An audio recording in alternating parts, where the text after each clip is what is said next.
Tú dices, Vamos, Javier, parte. ¿parto? Ya, perfecto. Hola, buenas tardes a todos. Qué gusto verlos. Algunas caras conocidas, como nuestro compañero Víctor, Clarisa, ¿cómo está? Buenas tardes. Norma Cuña, de Recoleta. A todos saludarlos y muchas gracias por estar con nosotros en esta actividad de BEP. Nuestro compañero Juan Álvarez de Puerto Montt, un gran saludo, compañero. Aparte de los saludos correspondientes, el espacio vinculante para una nueva educación pública le da la bienvenida a este ciclo, porque hoy día comenzamos con un ciclo de conversatorio de actividades con respecto al tema de la nueva educación que Chile requiere. EBEP nació, ¿cierto?, como un espacio que une organizaciones como para estar luchando y tratando de aportar, ¿cierto?, para una nueva educación pública para Chile. Nosotros no queremos maquillaje. Nosotros queremos una nueva educación pública y para eso vamos a ir avanzando y este es el comienzo, ¿ya? El comienzo de este ciclo de actividades. Mira, los currículum están sobre la mesa. Nuestra compañera Silvia Redón. Solamente voy a decir que es una profesora, ¿cierto?, de la Pontificia Universidad Católica de Valparaíso y también trabaja, ¿cierto?, en el área de los servicios locales, digamos, ¿ya? Y también voy a presentar a nuestra moderadora, ¿cierto? Ella es Valentina. Ella es la presidenta de la Asociación de Funcionarios del Servicio Local de Barrancas, ¿ya?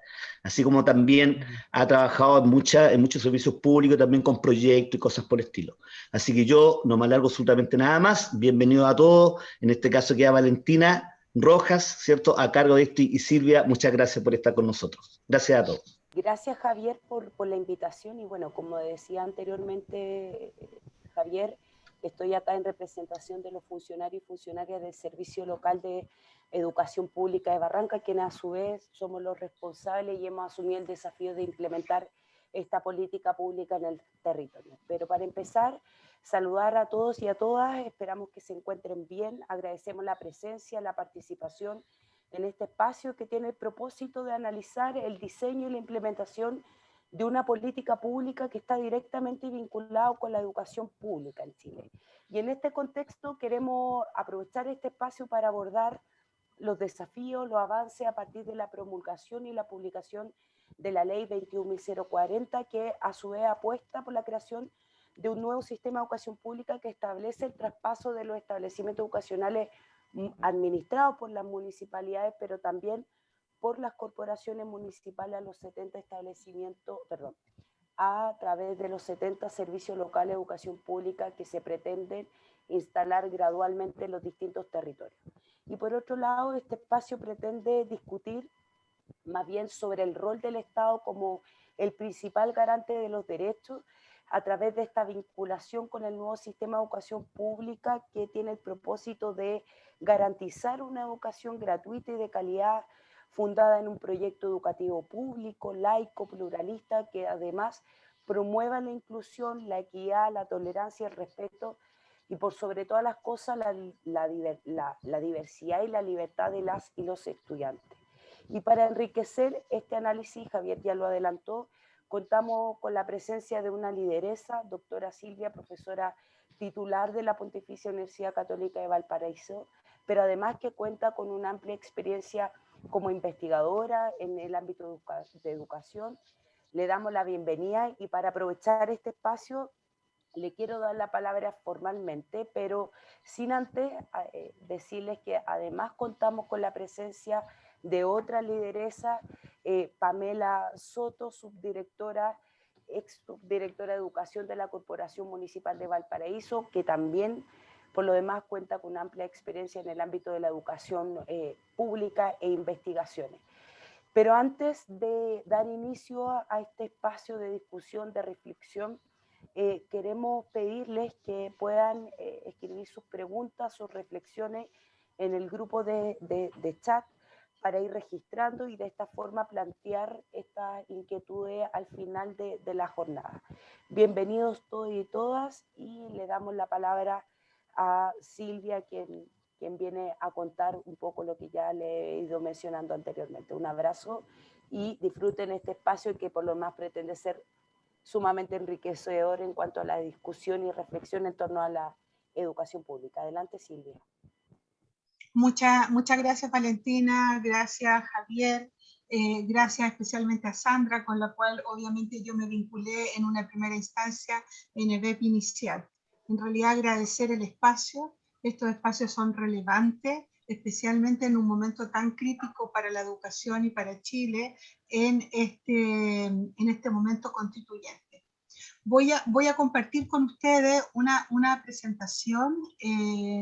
Voy a darle al compartir pantalla y ustedes me dicen si ven bien, como para ir ordenando un poco la puesta en común de lo que ha significado la nueva Dirección de Educación Pública y al alero de la Ley 21.040. No sé si se ve bien, Sandra, ¿está bien? ¿Sí? ¿Y se escucha bien? Se escucha bien y está bien. Porque me llamaba... Ya. Quizás a lo mejor compartir con ustedes los objetivos que nosotros hemos pensado para este espacio común. Por un lado, mostrarles la ley, es decir, cuál es el marco de la ley 21.040, cómo se estructura esta ley en esta nueva forma de entender la educación pública a través de los servicios locales de educación, a través de la Estrategia Nacional de Educación Pública y obviamente a través de lo que acompañan los servicios locales, que son los comités directivos locales, los consejos locales y todas las lógicas y principios de procedimiento en esta implementación. Pero a nosotros nos parece más relevante aún de lo que dice la ley, de lo que se decreta, del discurso oficial, lo que se ha vivido. Y obviamente eso que se ha vivido es diverso. Hasta el momento tenemos 11 servicios locales ya en funcionamiento y cada servicio local tiene distintas experiencias. Y nosotros vamos a hablar desde una experiencia muy particular, que es la experiencia de Valparaíso, y por tanto no necesariamente es generalizable, pero sí, de alguna manera, a lo mejor puede iluminar algunas de las tensiones y problemáticas que ha supuesto la implementación de la ley. Y muy rápidamente, a lo mejor aludir a la importancia de pensar lo público y de la escuela pública como la gran garante, como el gran espacio que nos reúne a todos los chilenos y las chilenas y lo que realmente nosotros como pueblo nos merecemos. Y digamos, recordar, ¿verdad?, lo que nos dice esta gran premio Nobel de Economía, que tiene un libro respecto de los bienes comunes, que la escuela pública es un bien común. Ya tiene que ver con ese espacio común, con ese bien que nos pertenece a todos y que nos hace ciudadanos. Pero también aludir que ese espacio que nos pertenece a todos, que es un bien de todos y de todas, nos permite vivir en una sociedad digna, en una sociedad decente, como dice el autor indio Margalit, porque realmente las instituciones y las organizaciones públicas deben servir a esta ciudadanía en esa dignidad que se merece. Este es el marco en el cual nosotros queremos reflexionar esta ley que de alguna manera viene a reparar lo que en dictadura se destruyó, lo que Chile venía consolidando y fortaleciendo desde su república, lo que es la educación pública. No, el camino a la educación pública no ha sido fácil en Chile, ha costado guerras, de hecho, para que saliera la instrucción obligatoria de educación, demoró del año 1900 al año 1920, y no fue fácil realmente instalar este estado docente que priorice el ámbito de la educación. Que yo creo que tuvo su máxima expresión del año 60 en adelante, pero especialmente con el proyecto incipiente que nunca llegó a realizarse, que fue el proyecto de la Escuela Nacional Unificada, en el cual hizo participar a toda la ciudadanía y que fue el motivo por el cual la dictadura realizó, entre otras cosas, entre otros elementos, el golpe de Estado, destruyendo todo lo que se había llegado hasta ese momento a fortalecer con la educación pública y pasando la educación pública a la lógica de las municipalidades, pero en el marco de un Estado subsidiario. En el gobierno de Michelle Bachelet, al final de su gobierno, al final del año 2017, en noviembre, surge esta ley que mi percepción, ya ustedes van a tener sus propias percepciones, se elaboró de una manera un poco acelerada, por eso que tiene luces y tiene sombras, pero yo creo que tiene más luces que sombras en lo que la inspira como ley. Es una ley bastante amplia, tiene más de 81 artículos. Estos 81 artículos se dividen en distintos títulos que atañen a diferentes elementos, tanto en la estructura de la ley, tanto en sus principios y en sus fines, como en su implementación. Cualquiera de los que aquí están presentes que desee la ley, yo se la envío, porque yo creo que es importante leerla, estudiarla y conocerla con mayor detalle y profundidad, que obviamente hoy día no va a ser ese objetivo. El artículo 2, el primero y el segundo artículo, alude a los fines de la educación pública, y es importante, déjenme poner la pantalla completa porque si no, no veo, ahí está. Y es importante poder aludir a este artículo lo que se expresa en su fin.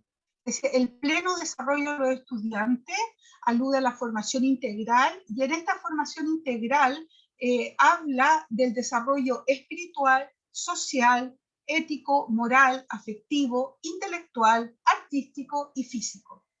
Bueno, aquí está toda la parrilla, ¿verdad? Como se dice en vulgar chilensis.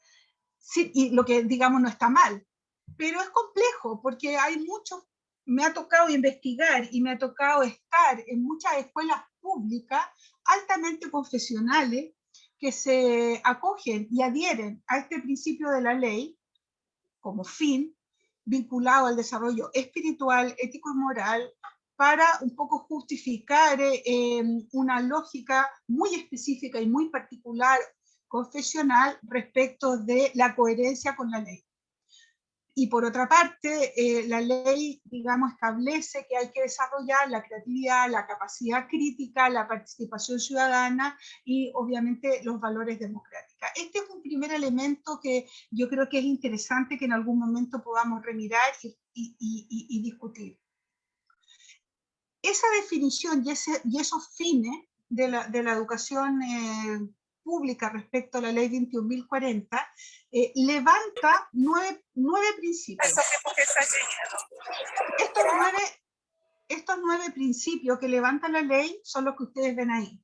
Calidad integral, mejora continua de la calidad, cobertura nacional y garantía de acceso, desarrollo equitativo e igualdad de oportunidades, trabajo en red, proyectos educativos inclusivos, laicos y de educación ciudadana, pertinencia local y diversidad de proyectos educativos y participación con la comunidad, formación ciudadana y valores republicanos e integración con el entorno y la comunidad. Cuando uno observa estos 9 principios que se desprenden luego de los fines, de la declaración de los fines, se da cuenta que hay tensiones y contradicciones. En primer lugar, el tema de la calidad y el tema de la mejora continua de la calidad no se define y se asume que se desprende de la ley de calidad que además crea la Agencia de la Calidad. Y esa ley de la calidad que se generó en el primer gobierno de Piñera y luego en el segundo, la Agencia de la Calidad, entienden o comprenden la calidad educativa como medición, lo que está totalmente alejado de lo que realmente es la calidad del proceso educativo, está totalmente minimizado respecto a lo que es la calidad y absolutamente reducido de lo que supone la complejidad de un proceso educativo, llevándolo a algo muy particular como es el aprendizaje, pero ni siquiera el aprendizaje, porque a esta altura ya es el adiestramiento de conductas observables para rendir en una prueba. Por lo tanto, ese es un primer nudo, es una primera tensión y una primera contradicción, que obviamente entra en tensión con lo que significa un desarrollo equitativo, igualdad de oportunidades, proyectos inclusivos, enfatizar la lógica de la laicidad y de la educación ciudadana y obviamente la pertinencia local y la diversidad de los proyectos. pero también el séptimo principio, que alude a la diversidad de proyectos, también es interesante remirar, porque también hay muchos organismos y colectivos que a la luz de esta diversidad de proyectos educativos también defienden una gama abierta de lo que supone la educación, y ahí entra toda esta mixtura borrosa, compleja de educación que se dice ser pública, pero no es pública. La educación subvencionada no es educación pública. Y en este momento estamos hablando de educación pública, de la ley que fortalece, se supone, ¿verdad? Se supone fortalece y ampara la educación pública, pero estamos hablando de un 33% de la matrícula chilena. Entonces, en realidad, ¿de qué educación pública estamos hablando? Así es que, bueno, ahí esto es otro elemento de tensión. El artículo 6 es el artículo que crea la Estrategia Nacional de Educación Pública. Y aquí nos encontramos con otra tensión, porque por una parte la ley intenta, ¿verdad?, territorializar, intenta descentralizar los proyectos educativos, la lógica de la educación pública, digamos, adherida o conectada con su territorio, pero en el marco de una estrategia nacional. Y esta estrategia nacional, que se supone en el discurso debe consultar las bases, debe consultar los territorios y debe consultar a todos los servicios locales, en el caso nuestro por lo menos no fue así. Nosotros no tuvimos cabida para opinar o para expresar lo que nos parecía pertinente y no en esta estrategia nacional. Hubo consulta, sin duda que hubo consulta, pero no fue una consulta que por lo menos a nosotros esa consulta no nos llegó, o nos llegó cuando ya se había armado la estrategia. Y por eso que la estrategia no es menor, porque de alguna manera centraliza estos, se supone, 70 nuevos servicios locales que se van a construir en Chile al alero de lo que es la educación pública. En el artículo 16 ya se define los servicios locales de educación pública, y denominados, digamos, sintéticamente los SLEP. Los SLEP, entonces, son estos servicios locales de educación pública que van a estar operando en cada región del país. Y en cada región del país van a haber distinta cantidad de servicios locales de educación según sea su población y su territorio.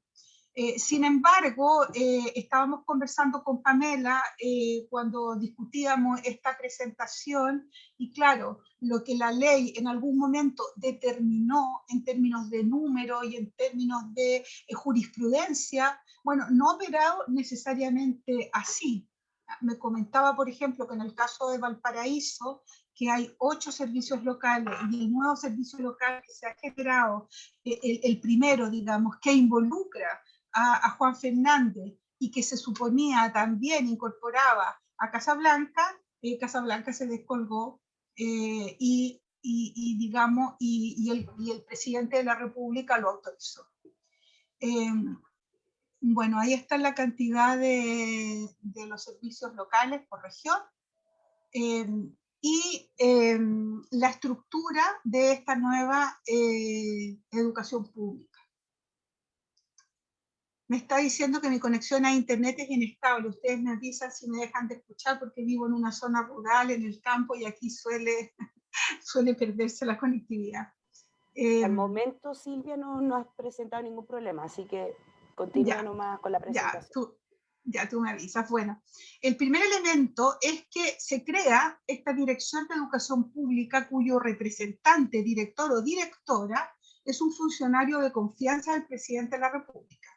El problema de esta ley es que esta ley, creada cuando el gobierno de Bachelet ya está terminando, se tiene que operacionalizar, implementar en un gobierno que yo no sé si está tan de acuerdo con la educación pública, si la quiere fortalecer y si le interesa, porque mi experiencia no ha sido realmente una voluntad política clara respecto a fortalecer la educación pública. Y esta directora, que es de confianza del presidente Sebastián Piñera, y que intenta hacer lo mejor posible su función de directora, obviamente está alineada con la Agencia de la Calidad, con la medición, con la lógica de cierre de escuelas, con la lógica también del gobierno que ha tenido estas iniciativas tan impertinentes como aula segura o procesos de selección excluyente, obviamente no se condicen con un principio de educación laica y republicana y menos inclusiva. Bueno, esta Dirección de Educación Pública, que depende del Mineduc, pero es que el presidente como Estado mandataria tiene a su haber estos 70 servicios locales de educación, en los que, insisto, solo hay 11 en funcionamiento a la fecha de hoy, y a la fecha del año 22, a esos 11 se van a agregar 6 servicios locales más. Este director ejecutivo que está a cargo del servicio local y es nombrado por la alta dirección pública, cuenta con subdirectores vinculados al apoyo técnico pedagógico, a una unidad de planificación y control de gestión y a otra unidad que tiene que ver con administración y finanzas. Si ustedes ven en el lado izquierdo de la diapositiva, tenemos a Chile, ¿verdad?, con una casita que son sus servicios locales, estos 70 servicios locales que involucran a los liceos, a las escuelas y a los jardines. Tiene dos organismos que de alguna manera tienen que trabajar en conjunto con los servicios locales. Por una parte, el comité directivo, que se crea antes que el servicio local, y por otra parte, el consejo local, que se crea después del servicio local. El consejo local está compuesto por alcaldes, por padres, por estudiantes, por asistentes, por universidades, y por otra parte está el comité directivo, que ya voy a señalar cómo se conforma. Bueno, ahí ustedes tienen los 11 servicios locales. El color tiene que ver con su creación. Los que están en rosa son los primeros, y luego los que están en azul son los que se crearon en el año 2019, los comités directivos. Los que están en rosa no pudieron seguir el itinerario que exige la ley, que implica crear primero un comité directivo.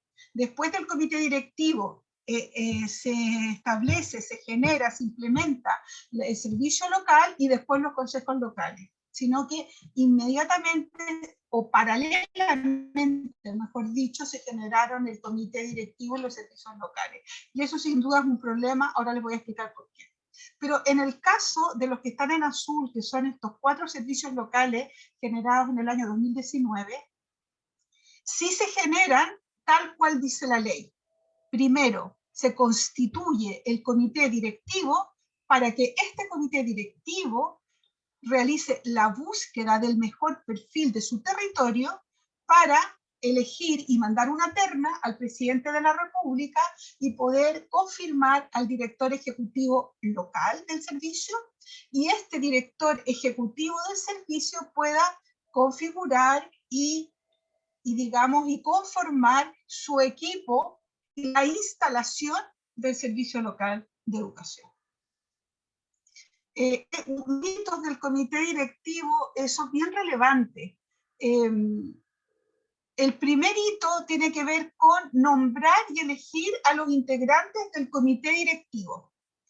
Y esto es bien importante porque el comité directivo lo conforman representantes de la alcaldía, 2 representantes del gobierno regional y 2 representantes de los apoderados. En el caso de Valparaíso, hay dos representantes de los alcaldes, porque el servicio local de Valparaíso involucra a Juan Fernández. Y por tanto, hay un representante del alcalde de Valparaíso y hay otro representante de la isla Juan Fernández. Por lo tanto, tenemos 2 representantes de los alcaldes, 2 representantes del gobierno regional y 2 representantes de los apoderados. Una vez constituido este comité directivo, se comienza el comité directivo a trabajar para elaborar elementos relativos al perfil que tendría que tener este director del servicio local de educación. ¿Qué nos pasó a nosotros? Bueno, todos los elementos que nosotros elaboramos en torno al perfil no fueron acogidos. Y solamente operó la definición del perfil de los directores de la alta dirección pública, que después voy a mencionar elementos que involucró que nosotros pusiéramos una demanda en Contraloría. Demanda en Contraloría que luego no fue acogida, sin embargo, tenía una serie de elementos de nebulosas, pero no solamente de nebulosas, también de arbitrariedades y de elementos poco claros en todo este proceso de búsqueda del director, de elaboración de perfiles y, en definitiva, de instalación del servicio local.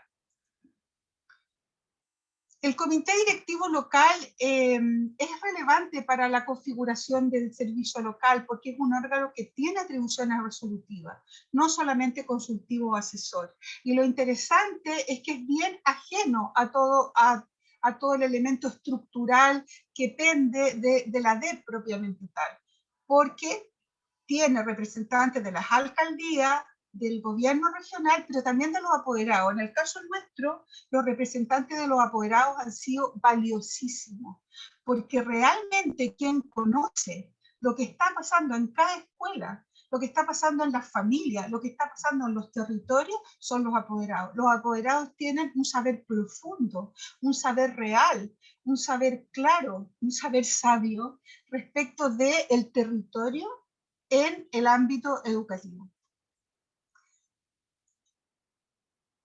Ahí está, digamos, la representación de la configuración del comité directivo local. Ahí están los representantes del BORE, de los centros de padres y de los alcaldes. Las principales funciones y atribuciones del comité son las que yo ya les señalaba, pero no me quiero detener, ya de alguna manera se lo he estado mencionando.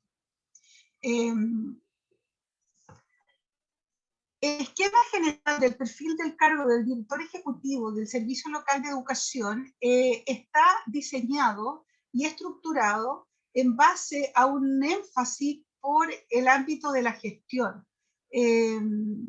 Voy a pasar a la próxima, en el cual nosotros como comité directivo nos llamó mucho la atención que todos los elementos en esta búsqueda del director ejecutivo estuvieran centradas en el ámbito más gerencial y en el ámbito de esta nueva estrategia pública de gerencial, digamos, de una función más bien administrativa que pedagógica.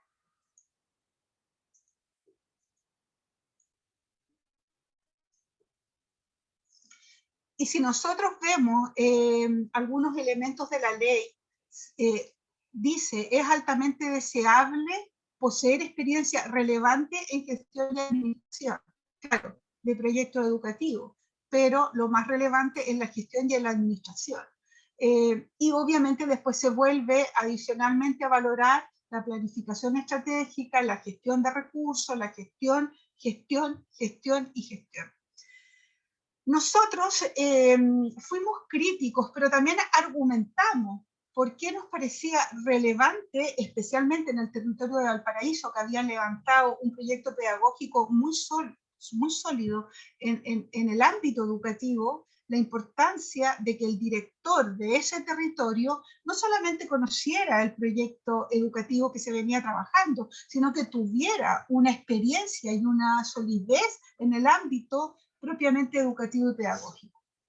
Yo firmé un documento ante la alta dirección pública y tengo pena de cárcel si lo incumplo, pero ustedes me irán a visitar a la cárcel, pero yo no puedo callar y dejar de decir que los perfiles que nos llegaron de la alta dirección pública fueron asquerosos. No tengo otra palabra para decirlo. Yo realmente no logro comprender por qué nos llegaron esos perfiles, especialmente en Chile y todo el sistema que CONICYT ha establecido para que gran cantidad de nuestros profesionales se doctoren en el extranjero. o se doctoran en nuestro país en el ámbito de educación y que vienen y que provienen de diferentes disciplinas, de la ingeniería o de ámbitos que son especialistas en la gestión, pero son doctores en educación, han investigado en educación, es que no nos llegó nada, absolutamente nada. Y solamente se percibía inflado un solo currículum que además de estar inflado era incorrecto, pero era incorrecto en los datos. Entonces, claro, aquí estamos en una antesala de unas irregularidades que realmente no se pueden permitir y por eso pusimos la demanda que pusimos en Contraloría. Nosotros como comité nos opusimos a mandar una terna al presidente de la República. En ese momento yo tuve que ir a exponer a Santiago, yo era presidenta del comité directivo, para argumentar por qué no había ningún perfil que pudiera configurarse en una terna. Y en ese momento fui, ¿por qué no decir agredida, verdad? Pero violentada por Raúl Figueroa, que en ese momento no era ministro, en ese momento la ministra era Marcela Cubillo, diciéndome que tenía la obligación de mandar una terna so pena de cárcel si yo no enviaba la terna porque yo era un funcionario público de servicio público. Bueno, cuento corto, nosotros tuvimos que enviar la terna. Porque no tuvimos ninguna otra posibilidad. Ahí están los elementos de ¿cómo se llama?, de las características del perfil del director ejecutivo, que como ustedes ven, se insiste y se reitera el ámbito de la gestión y de la administración. Es importante señalar que acaba de salir, bueno, no sé si tanto acaba, pero hace poco salió el decreto 68 del Ministerio de Educación que suspendió la entrada en funcionamiento de los 15 servicios locales que estaban planificados para el año 22. Y solamente aceptaron 6 servicios locales, o sea, de los 15 solamente permitieron que se constituyeran 6, porque esos 6 no lo sé.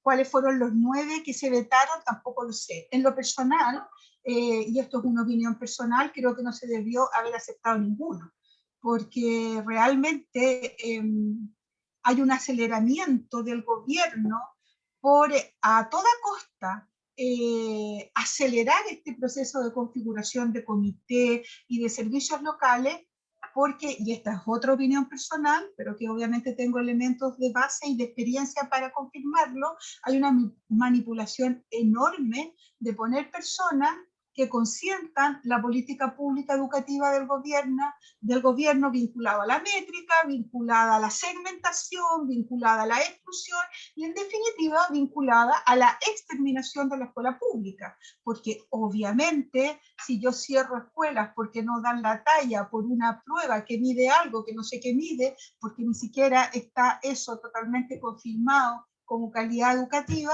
obviamente que voy a destruir la escuela pública y no voy a atender a lo importante que tiene que ver con un proceso complejo educativo en un país de tanta desigualdad y de cuestiones tan relevantes que superar antes de adiestrarlo para responder un ítem de forma correcta.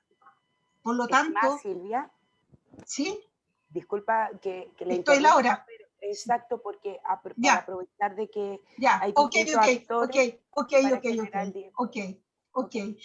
Perfecto. Ay, perdón, me acelero ya. Este es el artículo que define el servicio local. Esta es la constitución de los consejeros. Estas son las investigaciones. Ay, perdón, es que se me fue una diapositiva importante.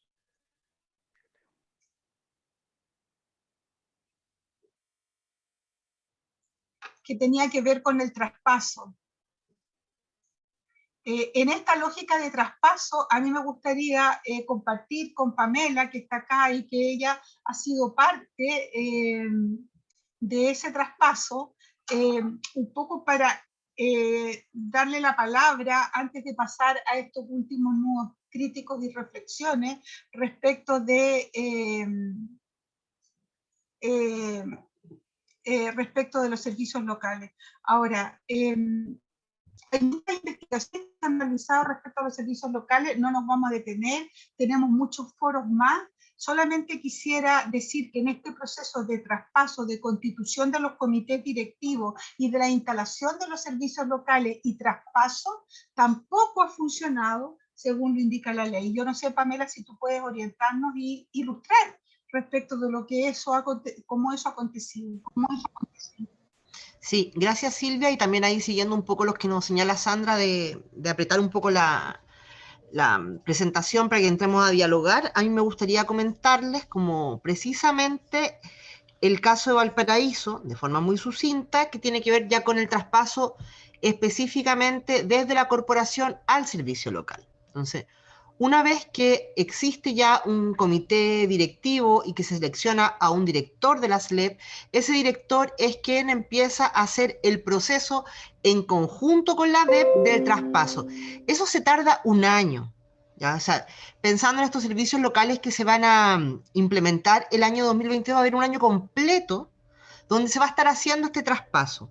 Este tema es bien relevante y ahí después podemos profundizar en algunos puntos, porque tiene elementos administrativos de traspaso de personas, que en el caso de Valparaíso consideraba 4.000 personas, traspaso de muebles, que serían los establecimientos, perdón, todo lo que es la infraestructura de la escuela, o más bien que la infraestructura, los muebles de la escuela, desde la silla hasta los proyectores, que hay que montar y hacer unas tablas para hacer el traspaso del material, también de los inmuebles, que son las escuelas, y que también es un proceso complejo porque es traspasar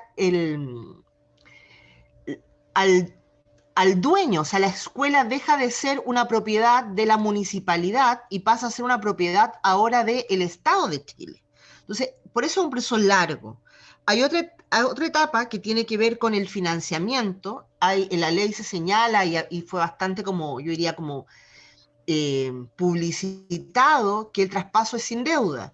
Sin embargo, hoy día no podríamos decir que eso se cumple completamente.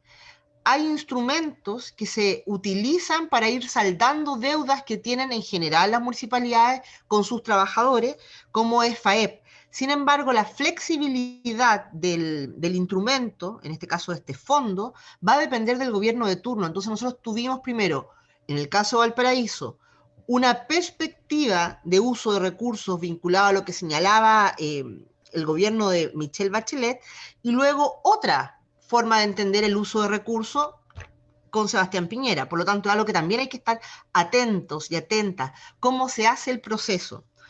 Esto también lo comento porque en general las municipalidades y las corporaciones municipales de educación, las corporaciones, están quebradas.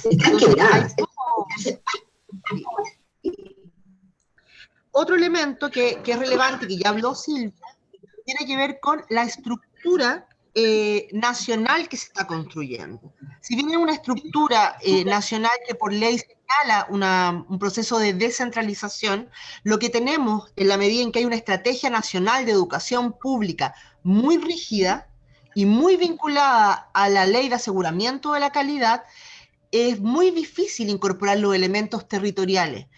¿Por qué se los comento? Porque este fue un tema para nosotros en Valparaíso muy tenso, porque nosotros habíamos logrado levantar una propuesta educativa local que tenía datos concretos validados por instituciones externas, universidades en este caso, que señalaban cómo se habían mejorado ciertos indicadores. Estamos hablando de indicadores de eficiencia interna de forma más concreta. Sin embargo, nada de lo que nosotros habíamos hecho y que ya estaba instalado en las comunidades, teníamos incluso comunidades pilotos trabajando en estos procesos, se permitió que ingresara al documento ya del plan, porque la estrategia es muy rígida y con la estrategia y los datos de la estrategia es cómo se evalúa al director. Entonces, ahí hay un tema que tiene que ver cómo se interpreta la ley, que hoy día tampoco es tan claro. Y aquí, pues, con esto último me detengo, que hay un tema incluso bien concreto que tiene que ver qué pasa con los funcionarios de las áreas de educación, ya que están organizando. Hoy día tampoco hay claridad completa de quién se va a hacer responsable de la pérdida de esos puestos de trabajo, porque por ley no le corresponde ni al servicio educativo ni a la municipalidad. Y los fallos que ha habido, no sé si hay un fallo distinto, es que la ley obliga. Por lo tanto, si usted perdió su trabajo en este traspaso, ya no es propiamente un problema ni del SLEP ni de la municipalidad. Entonces, también hay un tema con las personas que trabajan dentro de las orgánicas municipales administrando la educación, que está bien compleja como yo diría, como desanudar. Bueno, con eso me detengo para que podamos ahí conversar quizás puntos más específicos. Gracias, Pame. En realidad, yo creo que no voy a ver, no puedo avanzar ahora. Ahí. Yo creo que estos nudos críticos y reflexiones emergentes respecto de lo que nosotros hemos vivido en la instalación de los servicios locales, vinculado a esta ausencia real de participación, esta exclusión de participación en la estrategia nacional, esta cooptación de esta estrategia nacional respecto de los proyectos propios y particulares de cada territorio, una ausencia de reflexión crítica, pero también la ausencia de diálogo. O sea, para nosotros ha sido muy complicado, o por no decir imposible, dialogar.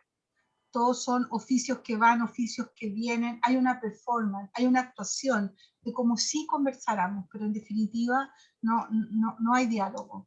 Y por último, es complejo que una ley, que yo creo que tiene elementos súper relevantes de participación, de trabajo en red real, de colaboración, de representación de diferentes actores a través de los consejos locales y también a través del comité directivo, a mí me parece que es lo más parecido a lo que en un momento se intentó esbozar en la Escuela Nacional Unificada en cuanto a ese conglomerado de representantes. Es muy complicado que se implemente sin recursos y bajo un gobierno neoliberal. Por tanto, todos los problemas que ha tenido la implementación de esta ley tienen que ver con una ausencia de voluntad política por dar recursos a la educación pública, una confusión entre lo público, viene aquí, y lo privado, una confusión respecto a lo que supone la educación pública y sacar a las escuelas subvencionadas, recuperar la matrícula en el ámbito del sector público y poder discutir esto. Yo no voy a seguir hablando porque tengo mucho deseo de escucharlo a todos ustedes. Esto lo podemos seguir trabajando. La pantalla cansa y escuchar también cansa, así es que me voy a silenciar. Esto lo podemos seguir trabajando después. Muchas gracias, Silvia. A propósito de las inquietudes y reflexiones que han planteado varios de los que estamos hoy día presentes, quiero aprovechar también de saludar a los funcionarios y funcionarias que son del Servicio Local de Barranca, que además cumplen un rol tremendamente importante en la implementación de esta política pública y que hoy día están presentes en esta discusión y análisis. Y en relación a las inquietudes, quiero dejar estipuladas algunas preguntas que escribieron en el chat para ver si ustedes pueden responderlas también. Consultar sobre básicamente la pérdida de empleo de los trabajadores y trabajadoras de la administración central. Esa es una pregunta. Quieren saber cuál es la opinión que tienen ustedes al respecto. Y por otro lado, si existe alguna vinculación entre el currículum y con la realidad territorial. Había un comentario que hacía hincapié de que las realidades territoriales son distintas, por lo tanto desde ahí se supone que debería haber una correlación entre quien ejecuta la política pública y el sentido de pertenencia territorial. Otra pregunta que realiza la compañera acá presente es si efectivamente, a propósito de la promulgación de la ley 21.040, es posible hablar hoy en día de la educación pública. Y finalmente, bueno, hay más preguntas, pero seleccioné un set y vemos si en la segunda patita podemos seguir respondiendo el resto. Finalmente, ¿quién será a cargo de las y los trabajadores docentes y docentes para docentes auxiliares en relación a la promulgación y publicación de esta ley? Silvia.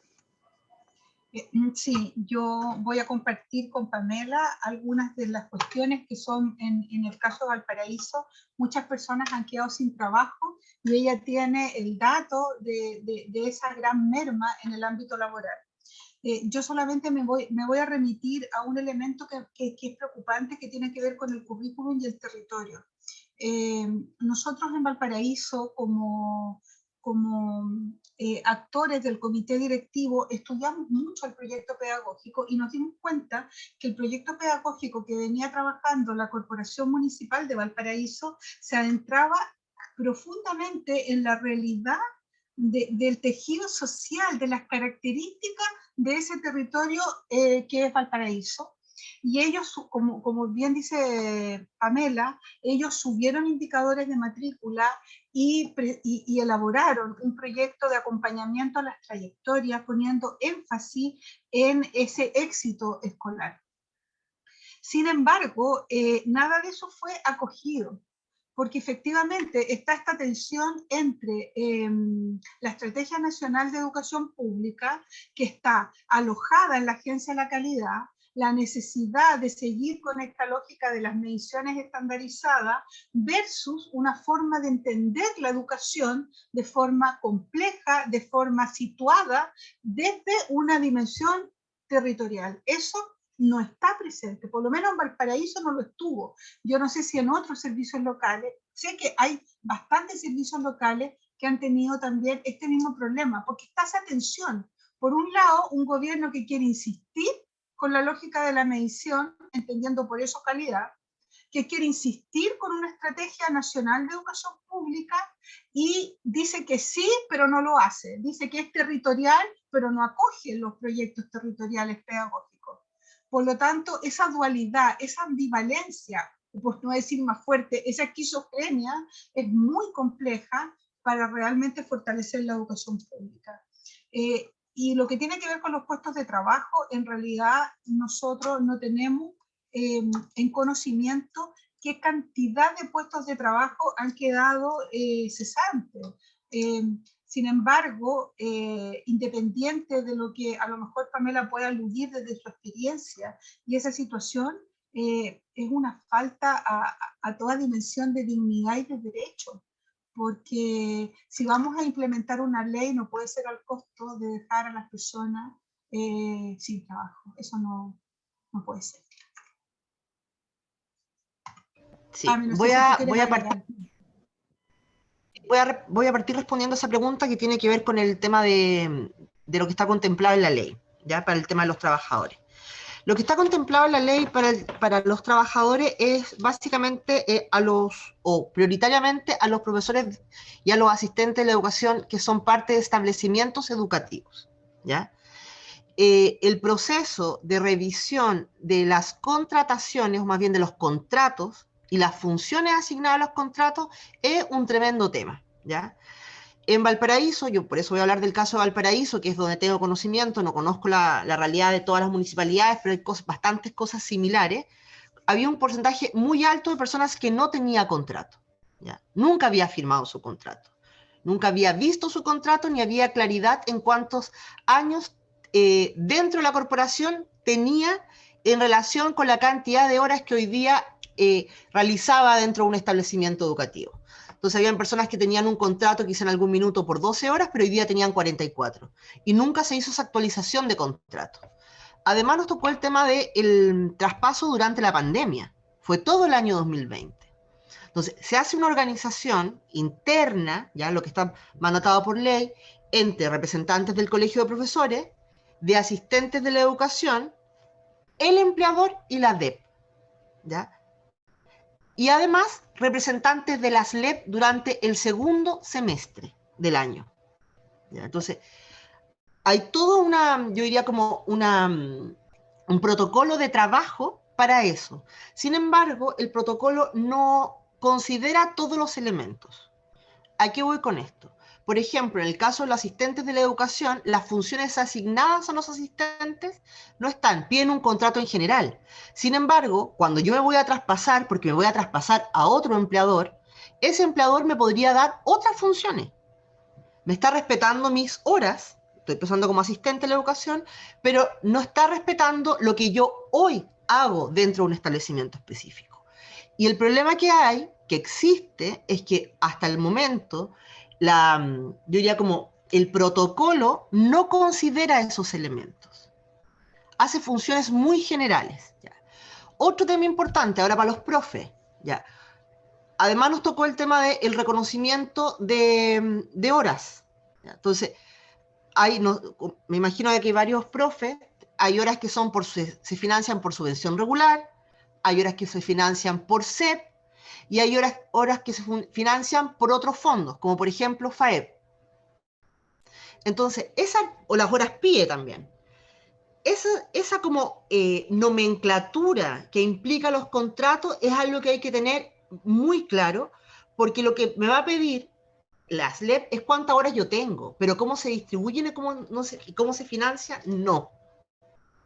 Entonces, ahí se genera un gran problema y hay que tener una mesa negociadora bien clara, de modo que pueda asumir que lo que hay que respetar es la cantidad de horas y no el tipo de financiamiento, de modo que no sean solamente las horas por subvención regular las que se respeten, ¿ya? Entonces, es un tema en relación con los profesores. Nosotros en Valparaíso pudimos aportar bastante en eso, como no estaban firmados los contratos, para poder generar contratos donde los profesores en verdad estuvieran de acuerdo con lo que estaban firmando y hacer todos estos anexos de contrato, como por ejemplo las horas pagadas por PIE o las horas pagadas por CEP, que quedaran muy bien estipuladas, de modo que no fuese única y exclusivamente las horas de subvención regular. ¿Ya? Entonces, ese es un tema yo diría que bien complejo. Hay también, se presentó también una dificultad que tenía que ver cuando habían asistentes de la educación que habían sido trasladados a otras funciones. Por ejemplo, yo era secretaria en una escuela y vino un director de educación y me pidió que yo fuera secretaria ahora de la dirección de educación.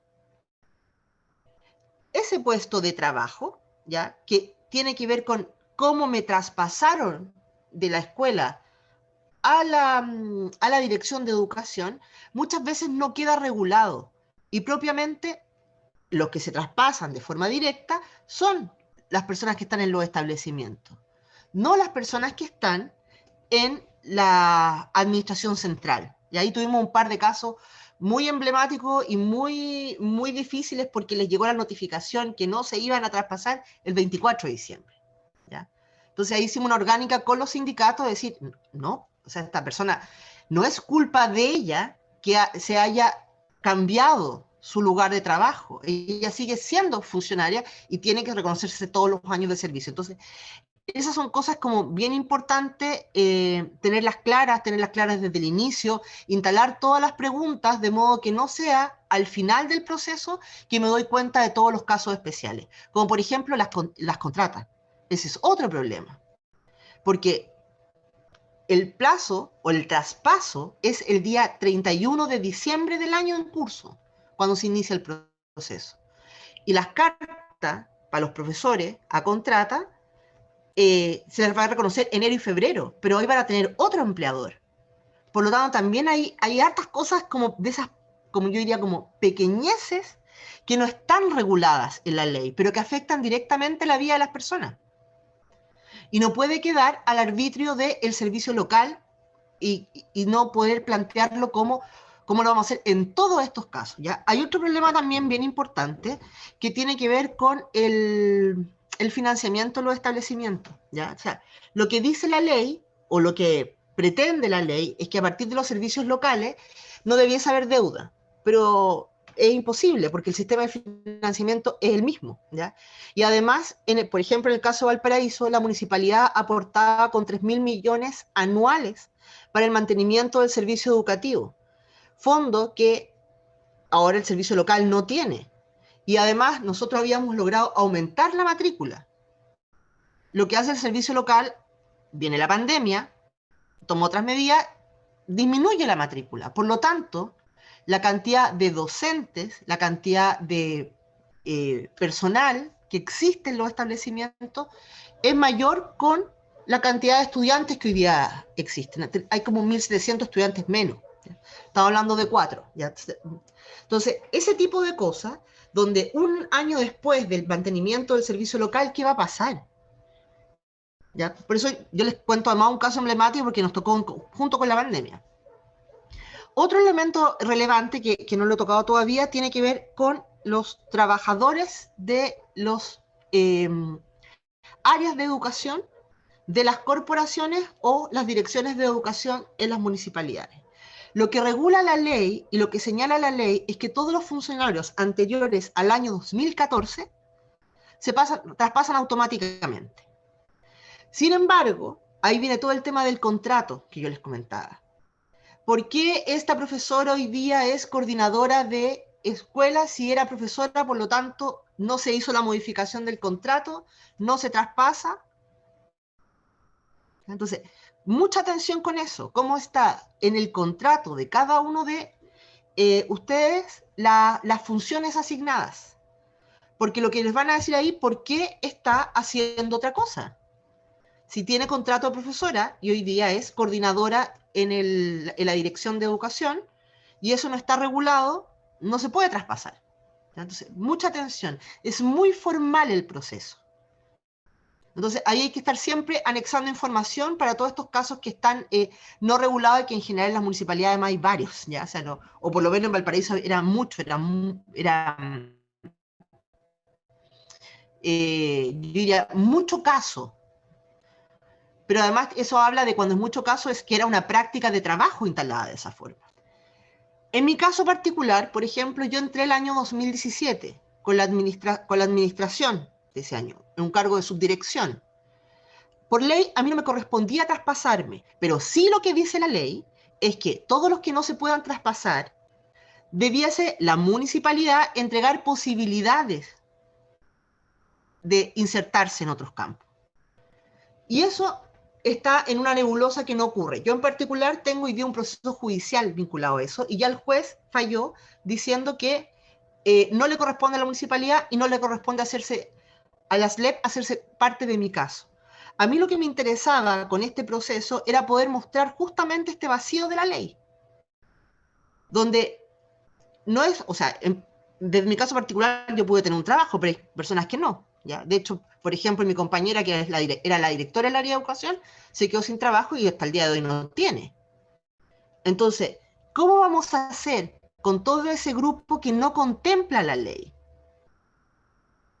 O que quede este vacío de la ley. Eso es un tema muy relevante porque no está saldado. Otro tema relevante, los que se traspasaron mis compañeros de trabajo, los coordinadores del área, el SLEP no le está reconociendo la calidad de funcionario público y no tienen todas las asignaciones que tienen sus otros compañeros que entraron por el sistema ya en el SLEP, que no fueron traspasados.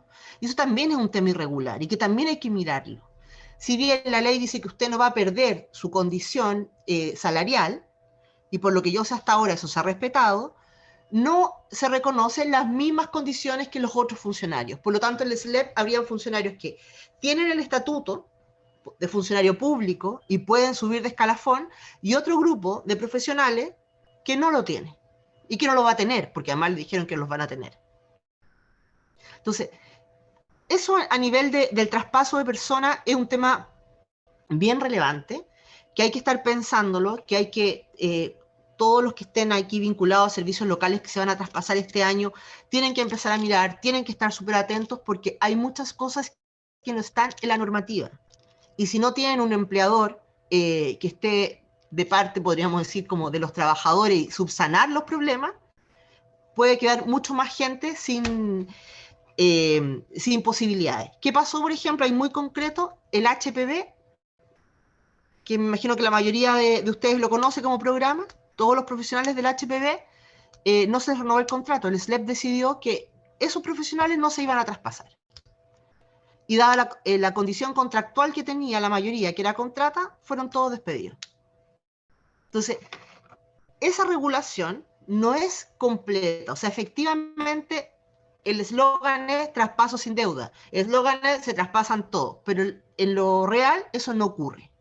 No sé si Barranca tendrá una experiencia distinta, ¿ya? Pero eso es lo que pasó en Valparaíso, de los que yo les puedo comentar y dar cuenta.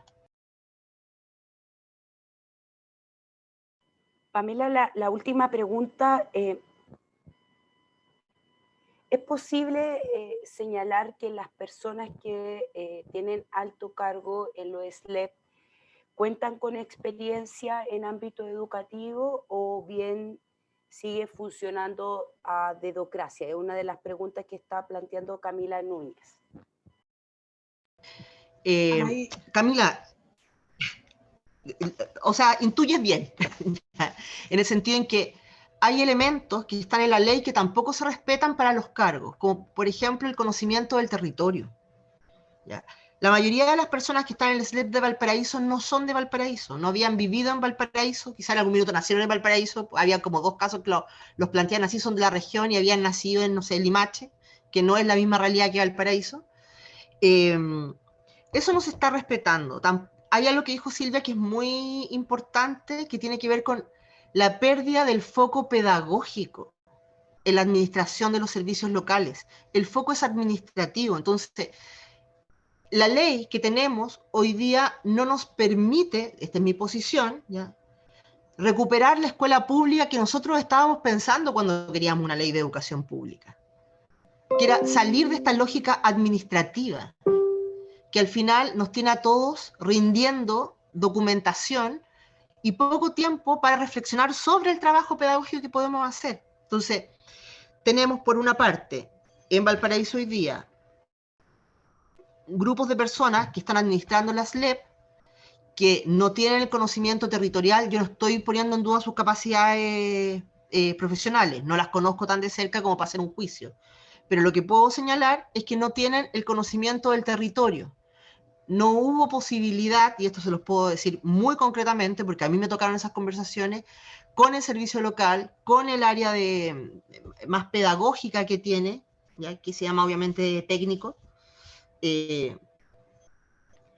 Fue imposible poder hacer conversaciones sobre los temas pedagógicos puestos en juego en Valparaíso, y cómo nosotros habíamos logrado una mirada e ir como socializando una mirada y una forma de trabajo que tuviese mucho más vínculo con el concepto de la trayectoria educativa.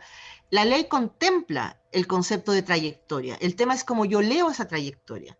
Si la leo desde la trayectoria teórica o la leo desde la trayectoria real. Nosotros en Valparaíso trabajamos con personas que tenían, y niños, y jóvenes, y adultos, que tenían bastante desescolaridad y bastante grupos con trayectorias educativas interrumpidas. Y obviamente esos procesos hay que trabajarlos de forma distinta, y eso implica procesos pedagógicos de discusión entre pares para poder afrontar esos casos.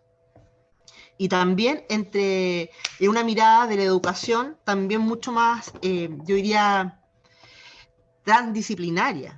Generamos unos equipos donde también participaban profesores, el PIE, psicólogos, trabajadores sociales, para mirar la trayectoria desde los distintos ámbitos. Entonces, esos elementos que tenían más que ver con la vida del estudiante en la escuela, son elementos que quedaron no completamente resguardados, porque lo único que se resguardó es lo que estaba en la estructura, ¿ya?, y de la estrategia nacional. Y esa estructura de la estrategia nacional es una estructura que está construida de la mano de la ley de aseguramiento de la calidad. Entonces, es una tensión importante. Silvia, ¿tú quieres complementar algo? Sí, lo que pasa es que la pregunta respecto de la dedocracia, solamente quería complementar que las personas que tienen a su responsabilidad buscar el director ejecutivo es el comité.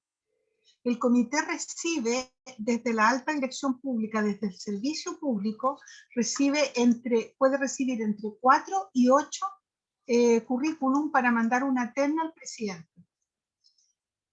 Y yo debo ser bien honesta para decir que en algún momento yo creí que todo era muy correcto, porque de hecho a mí como presidenta hasta me invitaron al ministerio, al servicio al servicio público, a una mesa con los representantes y consejeros del presidente, con un protocolo y una formalidad que uno se lo cree. Y después nos hicieron firmar una serie de documentos respecto de la importancia de la neutralidad, la importancia de la confidencialidad y del proceso de derecho vinculado a la alta dirección pública. Y yo debo reconocer que nosotros lo creímos. que es muy formal. Pero luego miras hacia atrás y dices, esto está todo manipulado. ¿Cómo de todo Chile nos llegaron 7 currículum en donde de los 7, 4 estaban vetados por problemas, ¿cómo explicarlo?, de sanción a la ley? O sea, en los currículum habían antecedentes de sanción a la ley. Entonces, tú dices, ¿cómo me llegan estos antecedentes? Entonces, es una especie como de performance, que es neutro, pero no es neutro, que es oficial en términos de derecho, confidencial y riguroso, pero bueno, no es así. Pero se supone que es así. Entonces, esa mezcla es muy confusa. Y por último, cuando nosotros nos negamos a mandar la terna, nos obligaron a mandar la terna. Bueno, muchas gracias. Sí, así es, Sandra. Damos por finalizada esta primera jornada de reflexión. Esperamos que no sea ni la primera ni la última. Estos espacios son absolutamente necesarios para ir enriqueciendo la discusión en torno al fortalecimiento del sistema de educación pública en los distintos territorios de Chile. Muchas gracias a todos y a todas por la participación, por su involucramiento e interés en estos temas. Agradecemos también a Javier por la invitación y un abrazo a todos y a todas, que tengan una excelente tarde y nos estamos viendo pronto. Hasta luego. Chao a todos, Gracias. gracias. Adiós. Gracias. Chau, chau, chau. Chau, chau, chau. Chao.